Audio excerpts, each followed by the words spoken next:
another. Stevie Wonder's Love and Need of Love is another. James Baldwin, love forces us to take off the mask we know we cannot live within, but fear we cannot live without. Love Warrior. Ella Baker, Fannie Lou Hamer. We haven't even got to Aretha yet. Meaning what? Meaning that in a world in which it seems as if the whole planet is undergoing self-destruction on the corporate greed that views nature like an it rather than a thou in the great language of Martin Buber, our Jewish philosopher. Squeezing out everything you can get for profit. Unconcerned about the larger future. Presenting to the younger generation hardly any sense of how the very planet itself will be able to be in place long enough for them to be able to flower and flourish. What a time to live. And then the terror. Yes, I come from a folk who've been terrorized for 400 years. And in the face of terror, refuse to collectively terrorize back, but call for freedom for everybody. That's Harriet Tubman, that's Frederick Douglass. That's Ida B. Wells Barnett against the terrorism called Jim and Jane Crow. Local, global, particular, universal.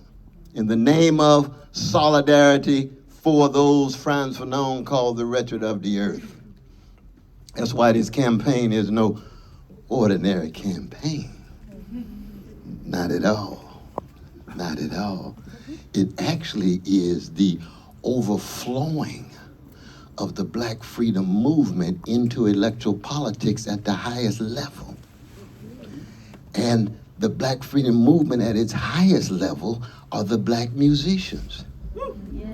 Musicians are the vanguard of the species. The poets are the vanguard of the species. When is the last time you had a poetic president?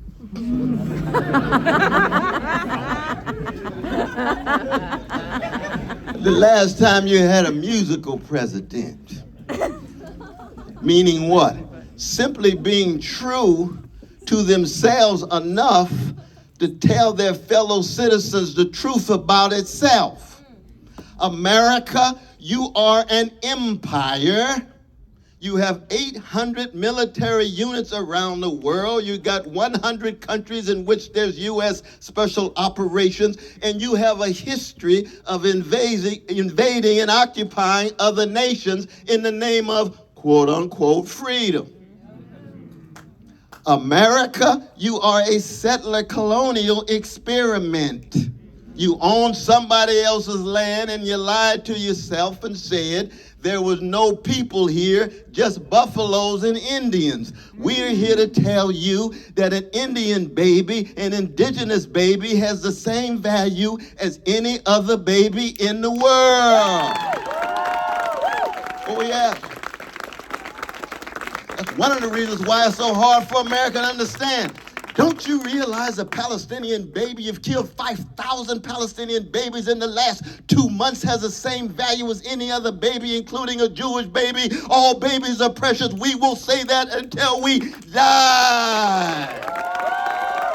Until we die. Not because we so self-righteous. We want to be true to the love that was poured into us and what has been bequeathed to us by the great ones of the older generation, so that our young people can see not just language, but exemplars, concretized, fleshified, willing to live, willing to die, so they can see, lo and behold, there is an alternative.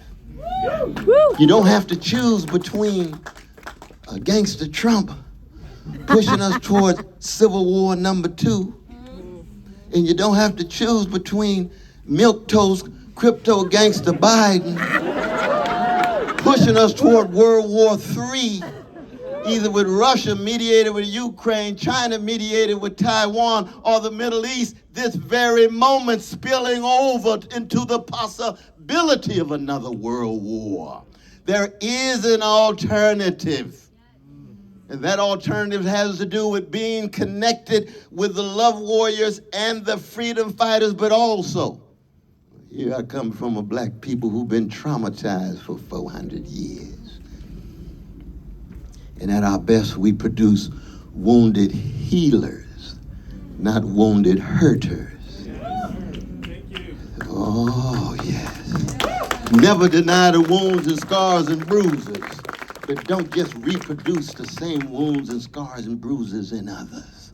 Give up on your hatred. Give up on your revenge. Give up on your sense of being so narcissistic and thinking that the whole world revolves around you as if only your neighborhood and your babies have value and others do not. No, wounded healers have been those who spread a joy even when they have deep sorrow. Think of Louis Armstrong. What did the great Ozzie Davis say about Louis Armstrong? When I met Brother Louis, was that the police? I just pray nobody's hurting, and I know they need a healing. But Brother Ozzie say, when I met Brother Louis, he was the saddest man I ever met. Every picture you see of Louis, what do you see? He's like the Baal Shem Tov in the Hasidic tradition of our Jewish brothers and sisters, just overflowing with love, overflowing with compassion. That's Louis Armstrong. And every community, every tradition has those kinds of folk just overflowing. I look in the eyes of my Palestinian brothers and sisters on TV in the midst of a genocidal assault, and what do you still see? Dignity, determination, not allowing this catastrophe to have the last word. What is it about the human spirit at its best? Because the human spirit at its worst, organized hatred, institutionalized greed, routinized indifference to the suffering of the vulnerable. Yes, presidential politics can be different, very different, even maybe qualitatively different if in the midst of our blues situation for the planet, for the American democracy nearly crushed to the ground as neo-fascism escalates, given that blues situation, we can still learn something from a blues people. And what is the blues about? Catastrophe. Nobody loves me but my mama, and she might be driving too. That's B.B. King. He's the king of the blues. Strange fruit the southern trees bear. That's Billie Holiday. Catastrophe. American terrorism. The blues is also about what? It's about compassion. It's about courage.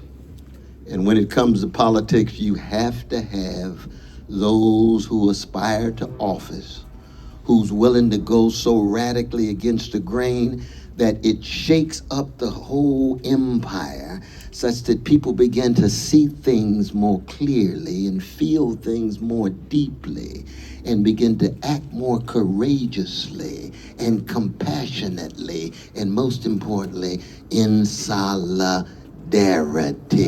In solidarity. And so I won't go on and on, but you can see that in so many ways the campaign